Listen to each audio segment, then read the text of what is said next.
नमस्कार दोस्तों, आज हम आपको भादवी की कहानी सुनाते हैं। इसे भादोड़ी चौथ भी कहते हैं।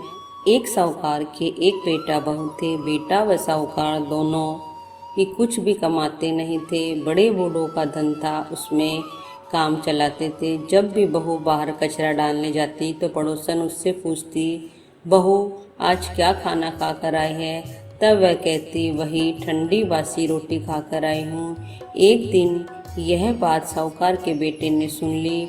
उसने अपनी माँ को सारी बात बताई और पूछा कि माँ, तू बहू को रोज गरम गरम खाना परोसती है, तब भी वह पड़ोसन से कहती है वही ठंडी बासी रोटी खाकर आई हूँ। तब उसकी माता बोली, बेटे मैं तो चारों थालियाँ बराबर गरम खाने की परोसती हूँ। यदि तुझे मुझ पर विश्वास नहीं हो तो अपनी आंखों से देख लेना। तब दूसरे दिन बेटे ने तबीयत खराब का बहाना बनाया और चादर ओढ़कर लेट गया। उसने देखा बहू ने गरम खीर खांड के भोजन किए। बहू नीचे उतरी तो बेटे ने उसका पीछा किया। पड़ोसन के पूछने पर बहू ने पड़ोसन से वही बात दोहराई। तब उसका पति उठा और उससे कहने लगा कि अभी अभी तो तू गर्मा गर्म खाना खा कर गई है और तुझे पड़ोसन से झूठ कहा कि मैं ठंडी बासी रोटी खा कर आई हूँ। तब उसकी विद्वान पत्नी ने कहा कि यह न आपकी कमाई हुई रोटी है न आपके पिताजी की।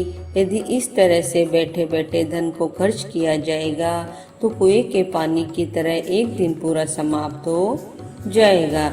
तब उसका पति विदेश कमाने के लिए गया। पीछे से उसकी पत्नी 12 महीने का चौथ का व्रत करती थी। उसको परदेश में रहते हुए 12 वर्ष व्यतीत हो गए। चौथ माता व विंदायक जी ने सोचा अब इसके पति को घर बुलाना चाहिए, नहीं तो हमें इस कलयुग में कौन मानेगा, कौन पूजेगा। चौथ माता लड़की के सपने में आकर बोली कि तू घर चला जा, तेरी पत्नी तुझे बहुत याद करती है। तब वह बोला कि मैं कैसे चला जाऊँ, मेरे यहाँ बहुत बड़ा कारोबार फैला हुआ है।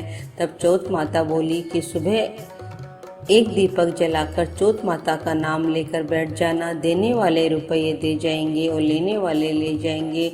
उसने सुबह उठकर वैसा ही किया और उसका सारा कारोबार एक दिन में ही सिमट गया। जब वह घर जाने के लिए रवाना हुआ तो रास्ते में उसे एक सांप आग के पास जाता हुआ मिला। लड़के ने सोचा सांप जल जाएगा तो उसने सांप को भगाने के लिए सिसकारी भरी, लेकिन तभी नागराज बोले कि हे पापी दुष्टी, मैं तो सांप योनि से मुक्त हो रहा था, लेकिन तूने मुझे सिसकार दिया, इसलिए मैं अब तुझको डसूंगा। तब वह लड़का बोला, हे नागराज तुम मुझे अवश्य खा लेना, मैं आपको वचन देता हूँ। मैं 12 वर्ष बाद अपने घर मिलने जा रहा हूँ, कल रात आप अवश्य आ जाना। जब पति घर आया तो वह बहुत उदास था। पत्नी के कारण पूछने पर उसने बताया पत्नी चतुर थी। उसने एक सीढ़ी पर दूध का कटोरा रख दिया, दूसरी पर बालू मिट्टी बिछा दी, तीसरी पर फूल माला बिखेर दिए, चौथी पर इत्र छिड़क दिया, पांचवी पर मिठाई रख दी। इस तरह उसने 7 सीढ़ियों पर कुछ न कुछ रख दिया और दरवाजा खुला छोड़कर पलंग पर अपनी पत्नी की चोटी लटकाकर सो गया। सांप आया, सबसे पहले उसने दूध पिया तो बोला, साहूकार के बेटे तूने सुख तो बहुत दिए हैं, पर वचन का बंधा हूँ इसलिए तुझे डसूंगा अवश्य। 7 सीढ़ियों पर उसने ऐसा ही कहा। जैसे ही वो उसको डसने लगा, चौथ माता और विंदायक जी ढाल व तलवार बन गए और उस सांप के 4 टुकड़े कर दिए। पूंछ का एक टुकड़ा लकड़ी की जूती में जाकर गिरा।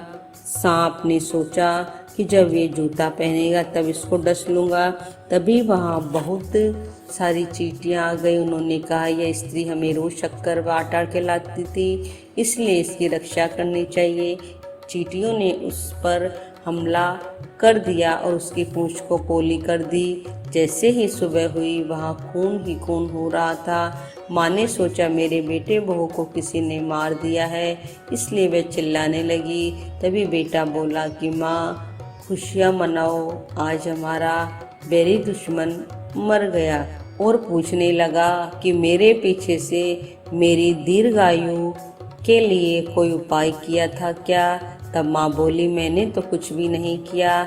पत्नी से पूछने पर बोली कि मैं 12 महीने की चौथ माता का व्रत करती थी, इसलिए चौथ माता व विनायक जी ने हमारी सहायता की है। तब सास बोली, ये झूठ बोलती है, रोज मैं इसे 4 बार रोटी देती थी, तो फिर इसने चौथ का व्रत कैसे किया। तब बहू बोली, 1 बार गाय को खिलाती, 1 मेहतरानी को देती, 1 जमीन में गाड़ देती, शाम का खाना मैं चंद्रमा को अर्घ देकर खाती। यदि विश्वास नहीं है तो पूछ लो। तब गाय माता से पूछा तो वह हंसने लगी और पलाश के फूल उसके मुंह से गिरने लगे। जमीन में खोदकर देखा तो रोटियों की जगह सोने के चक्र थे। मेहतरानी से पूछा तो उसने भी हाँ भर दी। हे चौथ माता, उसके पति की रक्षा हुई, ऐसी हम सबकी करना और सबकी मनोकामना पूर्ण करना। बोलो चौथ माता की जय।